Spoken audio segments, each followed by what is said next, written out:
We're going to be talking through this MLB slate. It's a little bit of a smaller one, starting at 4:20 Eastern time. Just for those of you guys who aren't there, Sheets won't be here at 6 Eastern, but I will be, and we'll talk NBA and MLB, and we're going to do an NBA preview show after this. So, hang on, you mean it starts at 4:20 Pacific, 7:20 Eastern. I'm sorry, 7:20 Eastern time. And we'll do an NBA show after this, but. Fun little slate. I like it because I like what's different. But Sheets, how was your weekend? Tell us a little about that, and we'll get into the stuff. I coached up at Pittsburgh, the AAU tournament, which was cool. Our team did pretty well, and I got sick, which is annoying, but that's okay. I actually was sick before, so I'm still sick, but hopefully on the mend. We'll see how it goes.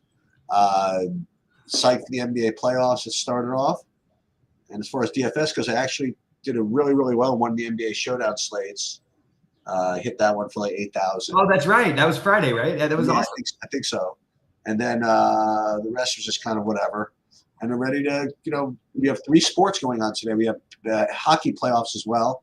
Full 4-game slate there. I'm going to be doing a video for that a little later this afternoon. And between that, MLB and basketball, we have a good little offering today. Yeah, absolutely, and we already have the golf over with, which unfortunately didn't end the way that I was hoping, but still, nice to have a sweat in the golf week is all you can say, especially when you fade Scotty Scheffler. And it was bizarre to me that you could actually, there are lineups in the up in the top, and people won a lot of single entries without Scotty Scheffler, which was kind of interesting. Well, I was going to talk about that. What it could eventually get to is something similar to to F1. So F1. They have this one guy, Max Verstappen, who's basically a lock to win every week. He's not really a lock to, but he's pretty freaking close.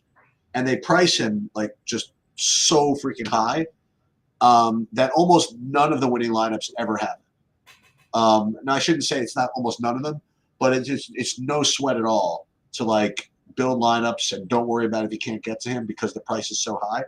And if the Vegas odds start to crunch on Scheffler, then it's possible that the DK pricing might put him up at 14K or something like that, which means that it's going to be tough to play it, and we'll just see what happens. He's certainly putting his foot to the field in a way that we haven't seen since Tiger. And obviously, I didn't play DFS when Tiger was. I can't imagine what his price would have been.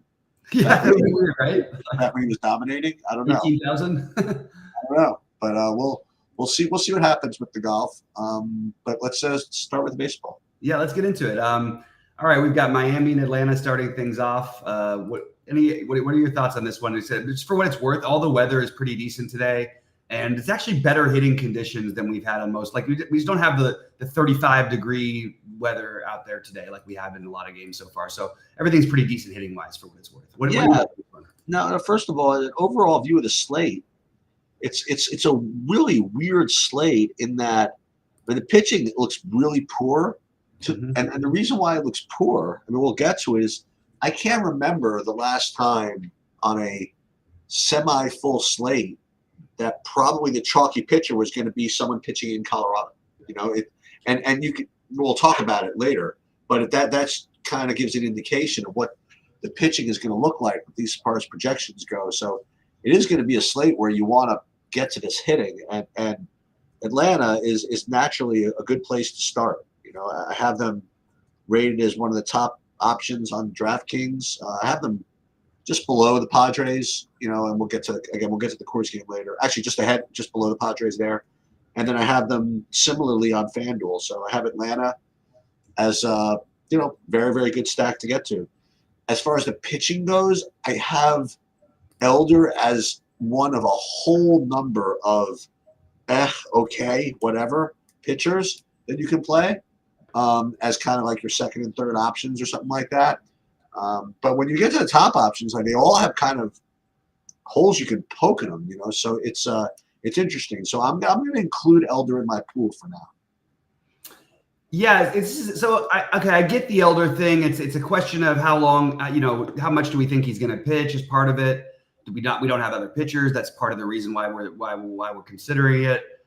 I think I like the idea of getting to. I love Atlanta, first of all, and I can just say, as we've learned from the early, especially in the high buy-ins, the early projections are going to have Atlanta lower owned than they're going to be, because you have to take some Atlanta swipes here. I think that it's the best offense on the slate.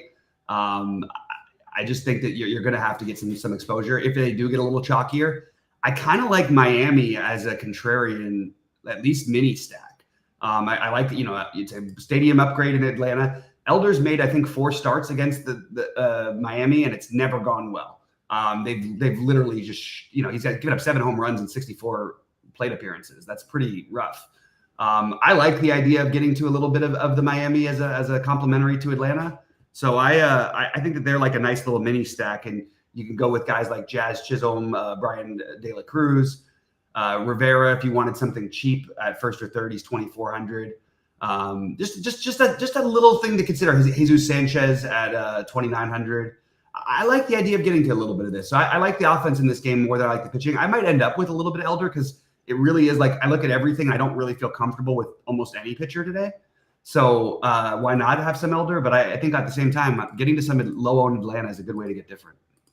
I've been low in Miami, excuse me. So Toronto, Kansas City, I'm curious to hear your thoughts on this because, Kansas City is the stadium is starting to get a little reputation for this wind. It just seems to blow out like every single day. And it's turning into a pretty nasty park for pitchers. And then you have these 2 pitchers who are on normal circumstances are probably good options. You have Singer who, he's his last start wasn't the best, but obviously, as I've talked about the whole season, he's very, very talented. And yeah, Toronto's not the easiest matchup in the world, but at least they're they're righties that he's got to worry about over there. Mm-hmm. So I definitely think that he's a top option. But again, like if you want to get to this hitting, 9,200 is a little bit tough, but certainly think that Singer is up there. And again, I don't mean to tell people their jobs, but I mean 11-point projection I'm getting on him, like literally across the board. Mm-hmm. And I don't know. I just rather, instead of playing DFS, just kind of like go to the sites and just see if they'll book my action at like plus 11, you know what I mean, or whatever. Nonetheless, I mean, certainly he's going to rate higher than that. But it is a nasty spot because of this wind and because of the way the park is right now. On the other side, you have Kikuchi, who, as he's shown, maybe even it wasn't his last start. I mean, he certainly has all kinds of upside. And Kansas City is, they can be hit or miss. They could sometimes they could put up a bunch of runs, but they're not like the greatest team in the world. But then again, you have this wind thing. So I don't really know what I want to do with this. I'm getting Toronto as a pretty decent value on both DraftKings and FanDuel. And I don't like to go against Singer, but it's you got the wind, and I got to respect it a little bit. And on the Kansas City side, I'm not getting to them as far as my ratings go, but I feel as though I should. For like all the reasons I was afraid to play Singer would be the same reasons I should be okay playing Kansas City in a park like this. So I honestly don't know what I want to do with this. I can make cases for literally all 4 sides of this. Yeah, I have exactly the same feeling. It's blowing out like 20 miles an hour today. It's a little concerning if you did want to play the pitchers. I do think Kikuchi with the upside is hard to kind of ignore. I do think just as a real life thing, Brady Singer, I think he's been one of the best pitchers in baseball statistically he's given up 3 runs this season in 4 starts. He's been awesome. And I just think he's the most disrespected guy consistently. He had a good year last year too. Maybe you could talk yourself into some Singer lineups to get a little different. Again, it's a smaller slate, so I'm looking for ways to get different. But it does concern me, and I have a little bit of interest in the hitting just because of the weather. I have enough respect for both pitchers where maybe I don't want to stack, and maybe I use them as my secondary stack. But I do think that it's everything on the table is viable here. And right now, I think the thing I'm siding with the most would probably be the bats. But I prefer Atlanta. I prefer San Diego. At the same time, I think this total, I like the over in this game because it's got a 9 total, but that wind blowing out, I think you could see some home runs. So certainly a place you want to get some one-offs or maybe some mini stacks. Vlad Guerrero is still very cheap, but off to a slow start. If you wanted to play the lefty, I would take a shot with, he's going to start hitting at some point. Dalton Varsho, there's a lot of pieces here that make a lot of things make sense from a hitting perspective. And I'm just going to have to decide what I want to do with Kikuchi. And again, maybe the Singer thing is like a large field thing that I'm not saying you should be playing him in like high buy-in stuff, but I don't mind taking a little shot on him with C's in certain lineups. Just he's going to be solo owned. I think it makes some sense. All right, we can move on if you'd like to. One other thing I think I would say is that I think that we don't talk about this too much in baseball, but maybe we should more. I don't know. I think that a full stack of his game could be in order also. Like if you think that the win is really going to make a difference, I mean, just go ahead and play both sides of this. Play even a 4-4 or something like that, and just hope the stadium cooperates. That's certainly possible. Yeah, I agree with that thinking, especially like if this was like Friday where like every game was like 40 degrees and horrible wind blowing in and stuff, then I would just stack this game and just sort of ignore the other stuff basically.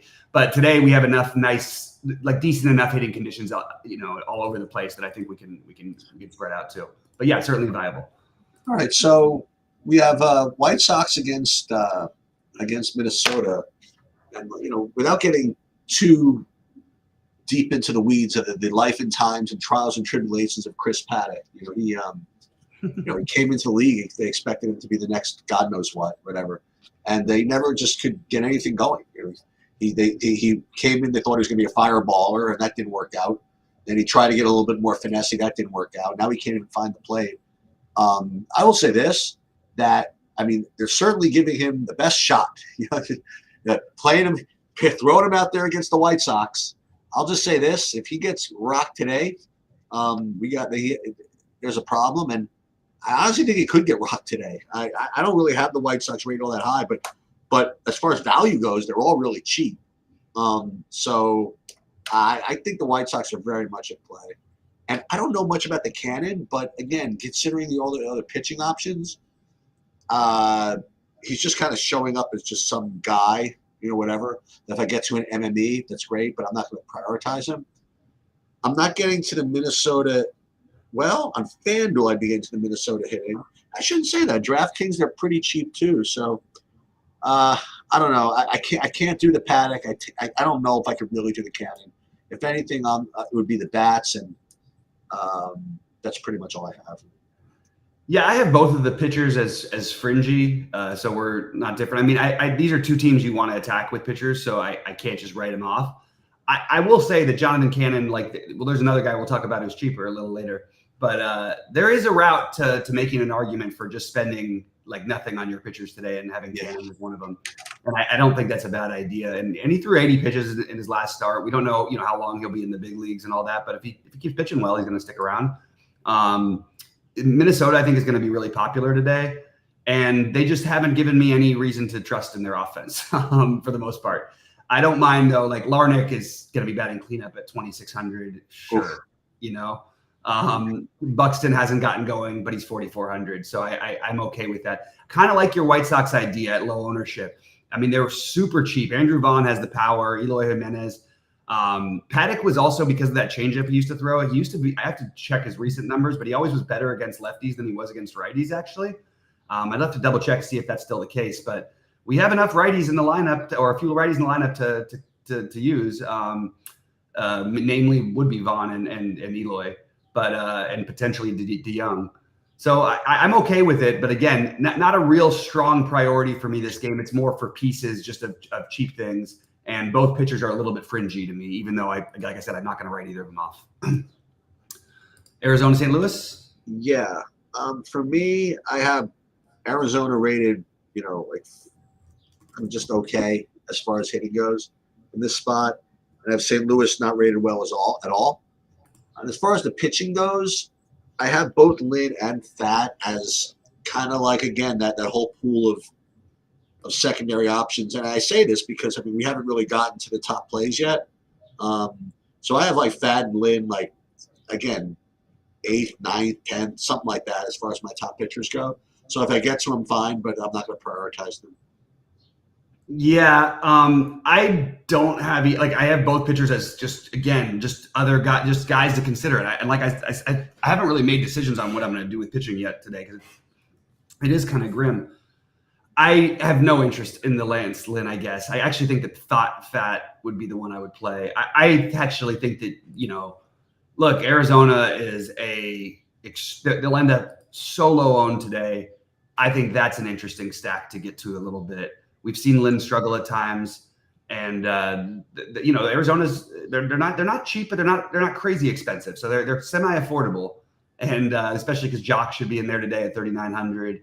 So I can definitely get behind an Arizona stack against Lynn. We've seen Lynn just get blown up at times, and he struggles with lefties, and there's plenty of lefties here to give him some trouble. So I like a few. Okay, not plenty. There's a few lefties here to give him some trouble. So Carroll, Marte, Jock, those would be the three guys I'd focus on the most. But I like the idea of getting to some Arizona, and that's pretty much all I have for the game. I just didn't get to St. Louis at all. All right, San Diego, Colorado. So let's just call it what it is. First of all, I have San Diego rated number 1 in raw points, number 1 in value on both DraftKings and on FanDuel. And not surprisingly, they're going to be rated number 1 in ownership on both sites as well. So let's just get that out of the way. And that's not a particularly intriguing situation. It happens a lot, and it's a question of whether, to what extent you want to eat that chalk or not. I would give my normal cautions that if you do play like full man San Diego stacks, that you don't pair it with the chalkiest pitchers on the slate at the very least, and you should at least complement it with low owned pieces as well, or you should not play your 1, 2, 3, 4, 5s or your 2, 3, 4, 5s or whatever, and try to screw around a little bit as far as that goes. The other thing I have is that as I alluded to as we started the show, Dylan Cease is the highest projected and most popular pitcher on the slate in Colorado, and I get it. I mean, I see why. He's he's got some heat. He's a pretty good pitcher, and Colorado stinks, whatever. But I think that I don't. They're not projecting well. I just think you have to play Colorado here. That's just my opinion. If you're going to get any segment of a Coors game at not high ownership, I think you have to try it, especially when other pitchers going to be chalky. I mean, you just have to. It's got to respect how big of a deal it is being Coors. I don't know what to say. So yeah, Cease is going to project great. I can't see me doing it. I don't know. Cease with what? With I guess if I'm going to play Cease with like a Miami stack or something, you know what I mean, or with maybe the White Sox, I suppose. Or like you said, you want to pair Cease with Singer. I like that idea that you came up with earlier. Like if you're going to play like the chalkiest pitcher on the slate in Coors, you better make it worth it. As far as I'm concerned, that's just my opinion. I'm not going to take a shot at Gomber today, even though he's only 5K. And I guess that's pretty much all I have. Yeah, absolutely. I did forget to mention something at the top. I wanted to give a shout out to Brandon Cruz and to all the NASCAR people. It was a NASCAR what's it called? Screenshot party on Saturday. Everybody was doing everything. Yeah, it was beautiful. Brandon won a big one for 20K. Another guy won one for 10K. Another guy won one. I didn't even know that. That's amazing. It was like beautiful, and it was really fun to see. So happy. I wanted to shout that one out. So my natural thinking was the same as yours. Like initially, like if you're going to get this, by far the highest owned pitcher, maybe about 50% to get some Colorado makes sense. I think that'll be naturally what some people do. But Colorado's kind of expensive, and it's kind of weird that they're like expensive because these guys were cheap not long ago. And it's 70 degrees in Colorado, so we have much better hitting weather than we've had so far. We've had a lot of 40 degree, 50 degree stuff. I'll just throw out that Austin Gomber has made, I believe, 7 starts against San Diego. It's either 6 or 7, and he's only given up 2 home runs and almost 100 at bats. So if you wanted to try and find an argument not to play San Diego, maybe you can use that as a justification for that. I'll be below the field on Cease. I also will have a little bit of interest in Colorado, and I am just going to use San Diego. I just don't think I can 5-man stack a team where everybody's going to be 20+% owned. I just don't know how to profitably do it. Maybe with my pitchers I could do it because I'm considering seriously considering spending 10K total for my pitchers. We'll talk about who one of them is in the next game. But I like the idea of if I can get Atlanta with San Diego, that seems like the way to go. But I would be heavier on the Atlanta side just because the ownership and I like the offense better, to be honest with you. So that's where I'm at. And by the end of the day today, I probably will end up with a little bit of Colorado, and I'll have seasoned more of my single entry stuff. But I don't think he's going to make the large field buy-in, large buy-in, large field stuff. All right, here's my other guy. Well, so you have Reed Detmers against AI or Al Suarez or whoever. So you have Al Suarez. Is it AI or Al? It's Al. Albert Suarez. He's 4K, and his last start he put 5 2/3 with 3 hits and 4 Ks and 75 pitches, and he scored 18 fantasy points. I mean, I imagine he's going to be 40% owned. I can only guess. And then you have Reed Detmers, who, again, on some slates he's an afterthought, but on a slate without that much pitching, he's showing up as like one of the top 3 or so projected pitchers. And again, just because it's baseball, I'm really suspicious of all this. You know what I mean? Like, if Baltimore can smack the ball, yep. Who's to say that? I don't know. I like the Baltimore side. The Angel side is a little more fishy.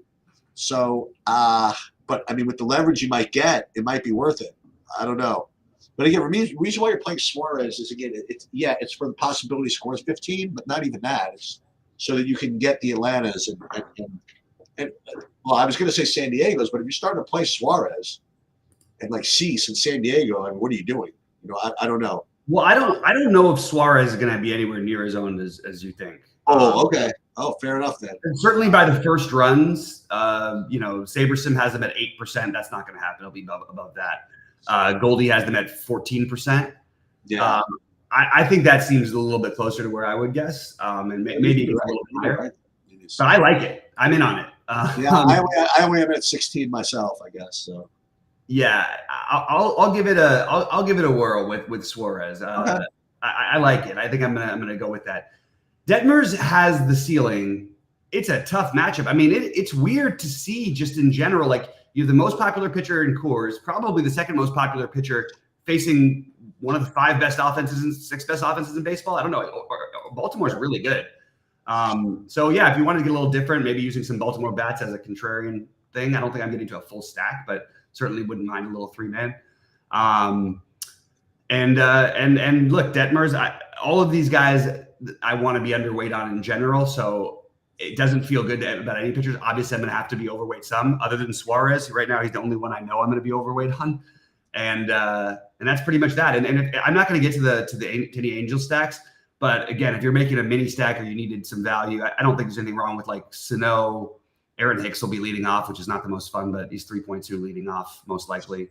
There might be some funny lineups today because it's Monday, but just again, just more interested in pieces. Don't feel like I'm getting to a full stack of either of these teams.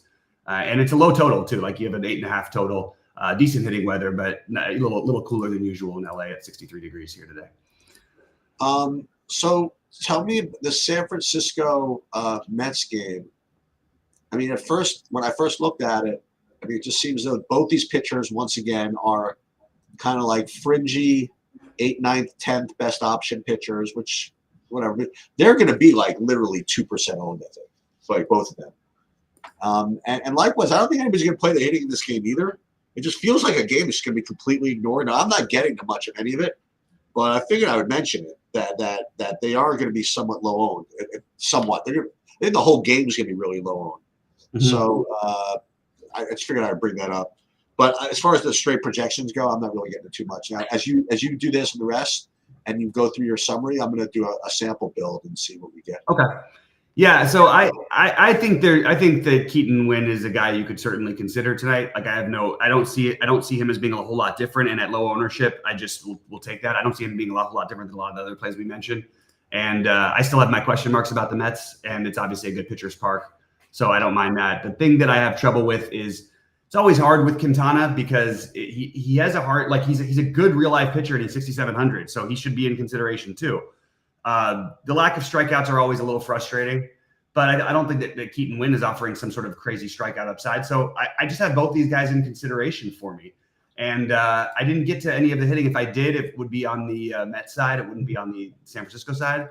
But I don't think I would get there. And for me overall, I have, like I said, I have Suarez as my guy I know I'm going to be overweight on. Everybody else, including, Wynn, Quintana, Paddock, and Elder on the bottom end. Kikuchi, Singer, Cannon, Cease, sort of in the guys I'm more likely to actually use with Suarez. And then I'm going to get way overweight Atlanta. I'll be overweight. I'll be underweight San Diego, but I will have definitely a lot of San Diego pieces as like 3-mans, etc. Just probably not going to make the full 5-man and get to that.